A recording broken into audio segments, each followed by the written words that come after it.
जब तक गुरु की कृपा नहीं होगी, जब तक आपको दिव्य दृष्टि नहीं मिलेगी। दिव्य दृष्टि क्या है? जब अर्जुन के ऊपर भगवान की कृपा हुई। वैसे तो क्या थे, साधारण भगवान मित्र थे, 24 घंटे साथ में उठना बैठना, लेकिन जब कृपा बरसने वाली थी, जब कृपा बरसी तो भगवान कृष्ण ने अर्जुन से कहा कि अब मुझे पहचानो तुम, अब थोड़ा मुझे देखो कि मैं कौन हूं। तुम तो मुझे सिर्फ अपना सारथी समझ रहे हो। और जब उसके बाद में विराट स्वरूप का दर्शन हुआ, तब अर्जुन की आंखें खुली रह गईं और बताया कि प्रभु, मैं जो देख रहा हूं उसको बता नहीं सकता, उसका वर्णन करना मेरी वाणी छोटी पड़ जाएगी। ऐसा ये है। और इसी तरीके से इसीलिए कहते हैं कि आपको भी अपने जीवन में एक ऐसा परमात्मा खोजना पड़ेगा जो आपको सच्चे ज्ञान से लबालब कर दे। अगर आपके गांव की नदी में पानी कम है तो आप वहां पर मोटर नहीं लगाएंगे, लेकिन आपके गांव की नदी में यदि पानी पर्याप्त है तो कहेंगे जितनी मोटर लगाना है लगा दो। अगर आपके गांव में पवित्र लोग ज्यादा हैं, समर्पित लोग ज्यादा हैं, तो आप किसी भी काम को करने में ज्यादा सोचेंगे नहीं। बोले यार अपन तो फलाने से बोलेंगे तुरंत काम हो जाएगा। और यदि अच्छा काम करने वाले नहीं हैं तो आप कहोगे यार सबसे पहले मुझे ही आना पड़ेगा और तो कोई है नहीं। लेकिन अगर आपका संकल्प मजबूत है, हनुमान जी के साथ कौन था? हनुमान जी तो अकेले गए थे। समुद्र जैसे पार करने वाली गतिविधि को आप सोचो, हनुमान जी ने अकेले संकल्प लिया। और आप लोग भी सब एक एक हनुमान ही तो हैं कि आप सबने भी पवित्र भाव से संकल्प लिया है। हमने हमेशा कैसा बताइए, हनुमान जी के कितने पैसा खर्च हुए राम जी से मिलने से लेकर बिछुड़ने तक। आखिरी में तो हालांकि उन्होंने कह दिया मैं आपको छोड़कर कहीं जाऊंगा नहीं, यदि आप चाहते हैं मुझे कुछ देना चाहते हैं तो मुझे अपनी सेवा में रख लीजिए। ये हनुमान जी ने मांगा। हनुमान जी के पास तो पैसे नहीं थे, फिर हनुमान जी की पूजा क्यों हो रही आज? भाई सुग्रीव के पास धनवान थे, सुग्रीव लोग राजा थे, ठीक है, तो सुग्रीव की पूजा होनी चाहिए ना, अंगद की पूजा होनी चाहिए, बाली के पुत्र अंगद थे। लेकिन पूजा किसकी हो रही? जिसने 1 रुपए भी बगैर खर्च के सेवा की। सेवा सबसे बड़ा साधन है। जब आप किसी के पैर पड़ते हैं या जब आपका कोई पैर पड़ता है तो उसमें कितने पैसे खर्च होते हैं बताइए? कोई पैसा खर्च नहीं होता ना। इसके बाद भी क्या कहते हैं? बहुत आशीर्वाद मिलता है। क्या कहते हैं? बस हमको आशीर्वाद दीजिए। अपन लोग बोलते हैं ना, जिसके भी अपन पैर पड़ते, भगवान के पैर पड़ते मंदिर में, तो कहते हैं प्रभु कृपा बरसाए रखना, कहते हैं अपन लोग। तो कुल मिलाकर के अच्छे काम करने के लिए, पवित्र काम करने के लिए आपका सबसे पहले मन संकल्पित हो, तन समर्पित, मन समर्पित और यह जीवन समर्पित। चाहता हूं मेरे देश की धरती तुझे कुछ और भी दूं। क्या दूं? पवित्र विचार दूं। गाय कौन सा नोट देती है, लेकिन लोगों ने, आप देखिए लोग गाय का, भैंस का दूध बेचते हैं, कई लोग तो पीते तक नहीं। पीना चाहिए, कम से कम घर में हो रहा है जब तक तो पी लो। लोग कहते हैं उसी पैसे से हम चाय पत्ती खरीद लेंगे और फिर काली चाय पी लेंगे। हमने देखा ऐसे लोगों को, आप भी देखते होंगे, दूध बेच के चाय पत्ती लाते हैं और काली चाय पीते हैं। बताओ, देख तेरे संसार की हालत क्या हो गई भगवान, कितना बदल गया इंसान। सूरज आज भी वैसे ही रोशनी दे रहा है, चंद्रमा आज भी वैसे ही शीतलता प्रदान कर रहा है, धरती माता आज भी वैसे ही आपके जहर परोसने के बाद भी बराबर अन्न दे रही हैं। सोचिए आप, ये सारे जितने भी हैं ये निरंतर दिए जा रहे हैं। हनुमान जी ने जब जाकर के देखा, अद्भुत लंकापुरी, बड़े बड़े विशाल अट्टालिकाएं बनी हुई हैं, बड़ी सुंदर, उसके ऊपर जो लगे हुए हैं कंगूरे उसके देखते हैं, सारा कुछ देख करके आनंद ही आनंद बरस रहा है। हनुमान जी लंकापुरी में रावण के अंतःपुर में प्रवेश करते हैं। और देखिए क्या होता है कि जीवन में जितने भी बड़े काम हुए हैं वो संकल्पों से हुए हैं। अभी हमने आपको बताया कि राजस्थान में जयपुर के पास चौमू शहर है। अभी हमने आपको बताया कि चौमू शहर में विशाल यज्ञ जो हो रहा है, वहां पर बताओ, जहां 1600 किलो घी एक दिन में लगेगा, महीनों चलना है यज्ञ। ऐसे ऐसे पवित्र स्थान है, और क्या कोई एक व्यक्ति कर रहा होगा? ठीक है, कितने सारे लोग उसमें मिल करके इस पवित्र कार्य को करने में अपने आप को, जैसे आहुति अपन देते ना, हमको भी अपने आप को आहुति जैसा उपयोग करना पड़ेगा। हम भी जो है, पहले क्या होता था, पहले जो यज्ञ होते थे उसमें घी गुड़ की आहुति होती थी, है ना, तिली जवा। आज हमको हमारी स्वयं की आहुति देना पड़ेगा, स्वयं को हमको जो है साकल्य बनना पड़ेगा, तब कहीं जाकर के। अभी बैठ जाए बच्चे लोग, है ना, थोड़ा अभी बैठो, थोड़ा सा जो है, हाँ कुछ लोग आ जाओ, थोड़ा दूर करिएगा ना, हल्ला भी ना बच्चों का, थोड़ा दूर करके। और कहते हैं हनुमान जी वहां पहुंचे, सीता जी के पास गए, सीता जी के पास जाकर के उन्होंने अंगूठी प्रदान की, उनको बताया, माता जी मुझे राम जी ने भेजा है, मैं राम जी का दूत हूँ। सीता जी ने पहले थोड़ा संशय किया, फिर उसके बाद में भरोसा मान करके जो है और हनुमान जी से बातचीत की, है ना। विषय विस्तार से अपन सुन चुके हैं। और इसके बाद में विभीषण से भी मुलाकात हुई उनकी। अब देखिए होता क्या है, आपको सारा कुछ बता दिया गया। वहां पर उन्हें जो है बोला गया कि भैया हनुमान जी की पूंछ में आग लगा दो, तो हनुमान जी ने जो है वहां पर लंका को ही जला दिया। ये क्या है, अगर आप अनिष्ट करेंगे दूसरे का, तो आपका अनिष्ट करने के लिए बड़ी से बड़ी ताकतें लग जाएंगी, तो आपका नाश कौन करेगा? आपने हनुमान जी की थोड़ी सी पूंछ जलानी चाहिए, और हनुमान जी ने आपकी पूरी लंका जला दी। सोचिए हनुमान जी क्या नुकसान हुआ? कोई नुकसान नहीं हुआ। इसी तरीके से परमात्मा का कोई नुकसान नहीं कर सकते आप पेड़ काट रहे हैं, आप जंगल नष्ट कर रहे हैं, किसका नुकसान कर रहे हैं आप? अपना। हम हमेशा कहते हैं आप एक भी पेड़ मत लगाओ, कोई दिक्कत नहीं। तो बोले बाबा जी कैसी बात कर रहे हो आप? हाँ, एक भी पेड़ काटो मत, आप सिर्फ काटना बंद कर दो। अरे आप कितने पेड़ लगाएंगे?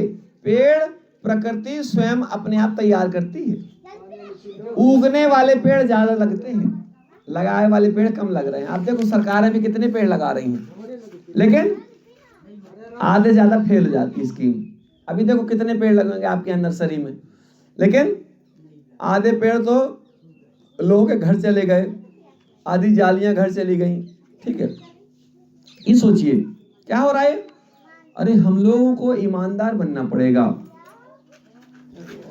जिसके घर में भी किसी भी तरह की सरकारी सामग्री जा रही है, वो किसी से कोई उसको बोले चाहे ना बोले, वो चोर है, समझ जाओ, अपने आप को जान लो, कोई ना बोले। अगर आपके घर में सरकारी काम की कोई भी संपत्ति आई, एक विद्यालय बन रहा था विलायत कला में, आपको पता है, वहां पे एक ठेकेदार था गुड्डा पटेल नाम का, बिल्कुल बहुत बड़ा चोर। वो आया आश्रम और बोला बाबा जी मेरे पास में सीमेंट, रेत, गिट्टी, दरवाजा सब कुछ है। तो मैंने कहा भैया मैं तो बाजार से खरीदूंगा। बोले नहीं, मैं आपको कम में दे दूंगा। मैंने कहा कम में क्यों दे दोगे आप? तो बोले कम में इसलिए दे दूंगा क्योंकि हमारे पास खूब पड़ा है। मैंने कहा सुनो, हम आश्रम जीवन भर ऐसा ही पड़ा रह जाए, कुटिया बनी रह जाए, लेकिन हम चोरी करके एक ईंट नहीं लगाएंगे, ये हमारा संकल्प है। हम ईमानदारी से जीवन भर ऐसे ही रहे आएंगे, हमको खूब बड़ा महल बनाना नहीं है। बनेगा भी तो एक एक ईंट जोड़ के हम सब लोगों से कहेंगे भैया आप एक एक ईंट दे दो हमको। यदि जिस दिन मांगने की इच्छा होगी, अभी तो अपन मांगते ही नहीं है, अगर कभी इच्छा होगी मांगने की तो कह देंगे एक काम करना, एक एक ईंट दे देना सब लोग, पूरे गांव के लोग। जिस दिन एक एक आदमी एक एक ईंट देगा हर गांव से, तो 2-2, 5-5 हजार ईंट आ जाएगी। क्या करना है? और सोचो आप, उसने प्रयास किया और गांव वालों ने खूब सामान खरीदा उससे, हमको सबके नाम बताता था भैया वो, और ऐसे ऐसे नाम बताता था कि हम आपसे नाम बताएंगे, आप कहो गरीब बाप रे। जो धनवान हैं, समाज में प्रतिष्ठित हैं, वो लोग उससे सामान खरीदते थे, सीमेंट भी, गिट्टी भी, रेता भी, दरवाजा, खिड़कियां।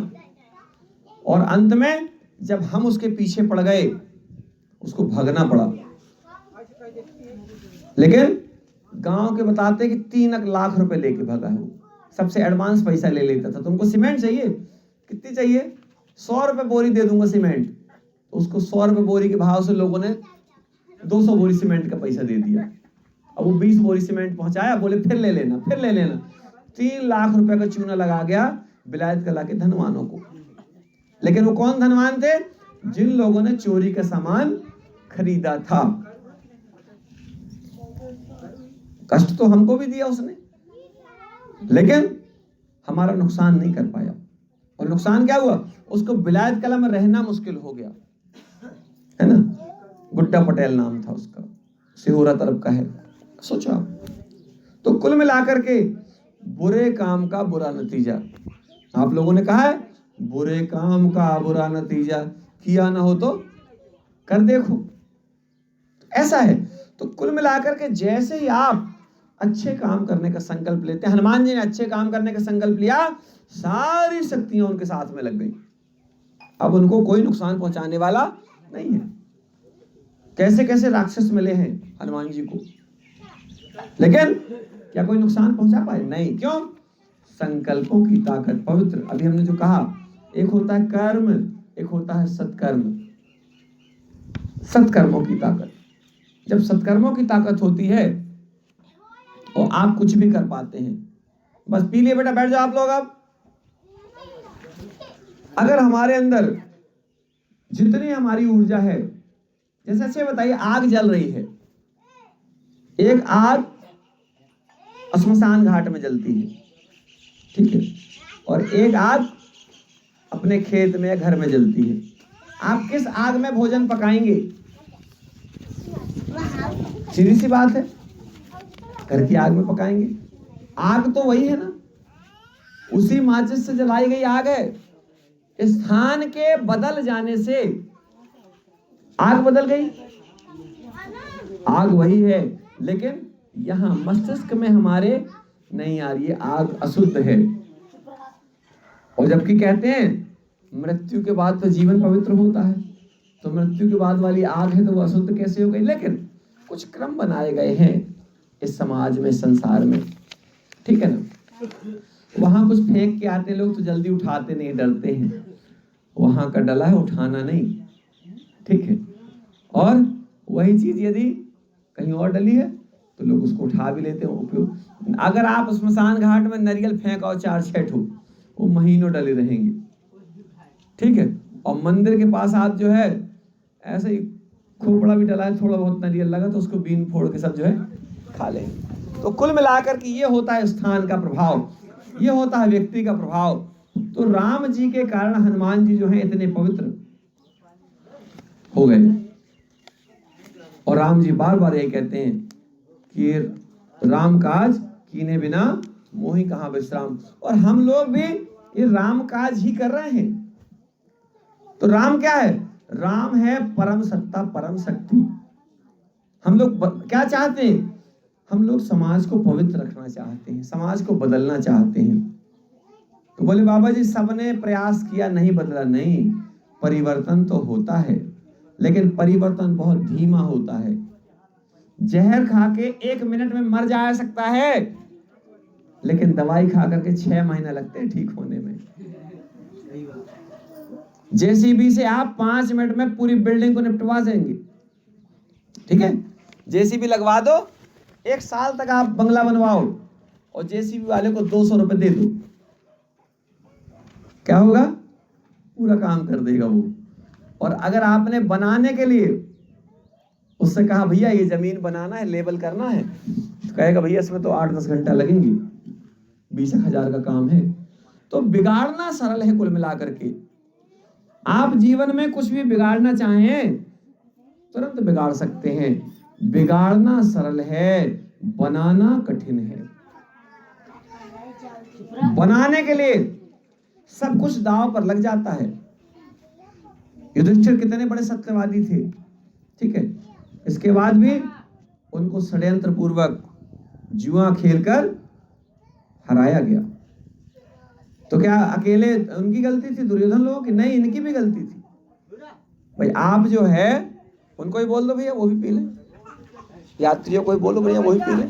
हाँ, शरबत सेवा बढ़िया। आप लोग इतने पवित्र भाव से जब कर रहे हैं सेवा, यात्री सेवा सबसे बड़ी चीज है।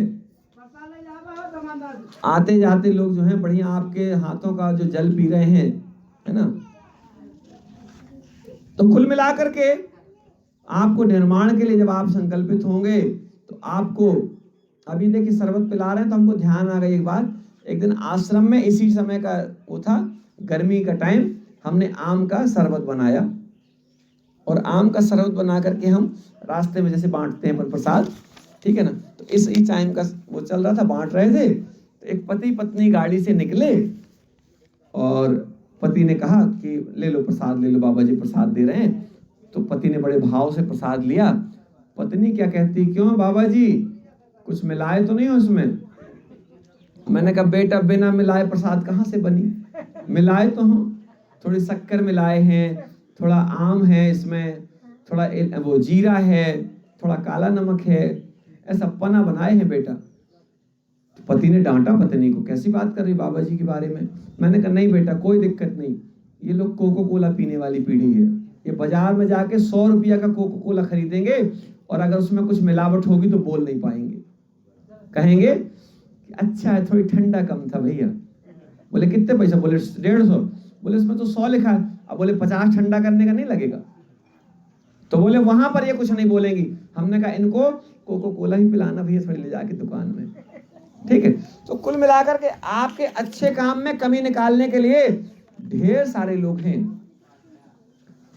अभी आप पिला रहे को यार, अरे यार थोड़ी मीठा कम है, अरे यार थोड़ी ठंडा कम है।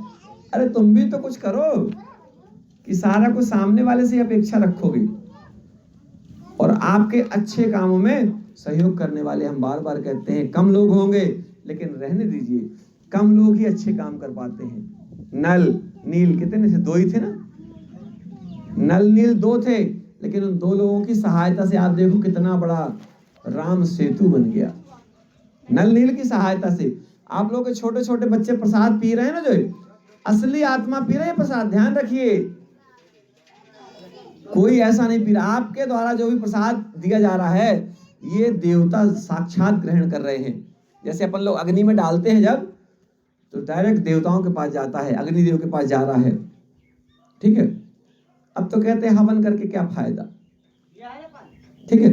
तो अगर एक हवन ये भी यज्ञ है, एक यज्ञ ये भी है, ये ज्ञान यज्ञ है, ठीक है ना। वो सेवा यज्ञ है, सेवा द्वारा जो है किसी को भोजन, किसी को हलवा, किसी को पूरी। आप लोग अभी उस दिन देखो भैया ने हलवा बांटा, रमेश भैया ने, कितना पवित्र चिंतन, ठीक है। किसी ने कल पंजीरी ला के सेवा दे दी, किसी ने कुछ ऐसा करके। और एक बात थोड़ा दुख की है जो होनी नहीं चाहिए, अगर 10 दिन की कथा, 10 दिन का कार्यक्रम है और मात्र 10 लोग संकल्प ले लें पूरे गांव में तो 2000 लोग हैं। अगर 10 लोग संकल्प ले लें कि मैं एक पाव सूजी का हलवा, 1 किलो सूजी का हलवा ले जाऊंगा, तो सोचो आप, लोग खा नहीं पाएंगे, ठीक है। तो होता क्या है, लेकिन बोले को करे, अरे को न करे तुम करा, को करे खुद करें। हम नहीं बदलेंगे तो देश कैसे बदलेगा। अभी कल मुझे किसी ने एक बड़ी जो है लंबी एक वो फेसबुक में लिख के भेजा, आप बोलते हैं कि मैं बिना पैसों के कथा कर रहा हूं, तो आप जो है जो कथा कर रहे हैं पैसे वाले, उनको आप नीचा दिखाना चाहते हो। मैंने कहा नीचा नहीं दिखाना चाहता हूं, वो मांगे ना वो ले, मैं नहीं लेता हूं, मैं ये बता रहा हूं भाई। मैं ये कह रहा हूं कि मैं बगैर पैसों के भी कथा करता हूं, वो पैसों के बगैर नहीं करते हैं।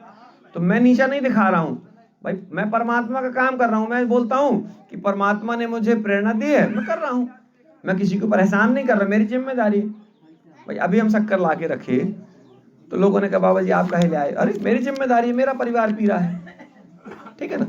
तो कुल मिलाकर के हर व्यक्ति अपनी जिम्मेदारी जिस दिन समझ लेगा भगवान जहर को पीने वाले, हमारे भगवान भोलेनाथ, जिनने जहर को पी लिया, क्यों पी लिया? बोले भैया जहर को मैं पी लूं, अमृत को पीने वाले तो ढेर सारे लोग मिल जाएंगे, अमृत को तो कोई भी पी लेगा। जहर पीने के लिए किसी एक को संकल्प लेना पड़ता है। निश्चित मानिए, जब बार बार आप संकल्प लेते हैं, आपके बार बार के संकल्पों से, आपके बार बार की भक्ति से, आपकी बार बार की प्रेरणा से, बेटा बात नहीं करो भगवान जी, विराज जी, आपके बार बार के संकल्प और प्रेरणा से एक मजबूती आती है। इसलिए हम सब संकल्प लेकर के अपने देश की, अपने गांव की, समाज की उन्नति के लिए हम लोग जो है बार बार परमात्मा से प्रार्थना करें, हे प्रभु हमको इस पवित्र भाव में स्वीकार करिए, हमारे समर्पण को स्वीकार करिए। बोले श्याम रामचंद्र भगवान की जय। बढ़िया, सब लोग शरबत पीते रहे भैया, बीच बीच में आप लोग भी।